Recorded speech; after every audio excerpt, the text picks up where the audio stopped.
60 kilos contre 160.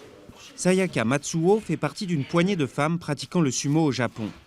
Elle-même fille de lutteurs sumo professionnels, la pression familiale l'a conduite à commencer ce sport à l'âge de 5 ans. Aujourd'hui, c'est sa passion.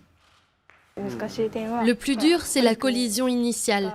Ça fait mal et c'est facile de se blesser. Mais si on ne pratique pas, on ne peut pas devenir fort. C'est l'exercice pour lequel je me donne le plus de mal. Le sumo possède une histoire de plus de 2000 ans, liée à la religion Shinto.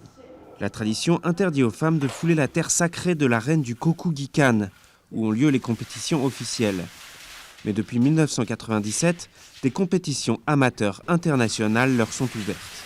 Sans toucher au sumo traditionnel, la fédération aimerait ériger la ligue amateur au rang de discipline olympique, avec catégorie de poids et matchs pour les deux sexes.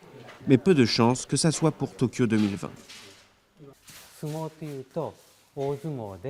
Quand on pense au sumo, l'image dominante est celle d'un sport réservé à des hommes obèses. Il faut changer ça et montrer au monde que les femmes, elles aussi, peuvent pratiquer et apprécier ce sport. Alors, nous aurons plus de participantes. Anna Fujita n'a commencé le sumo qu'il y a 2 ans, mais le pratique sans relâche, en prenant soin de ne pas grossir pour rester dans la catégorie des moins de 65 kilos. Son rêve, combattre un jour dans l'arène du Kokugikan. Mais plus que de gagner une médaille, sa motivation est de faire évoluer les mœurs dans son pays. Mon principal défi, c'était de venir pratiquer le sumo avec un groupe d'hommes et de m'y intégrer. Effacer les différences entre hommes et femmes reste difficile, mais c'est la seule chose à faire. Il faut changer les mentalités au Japon.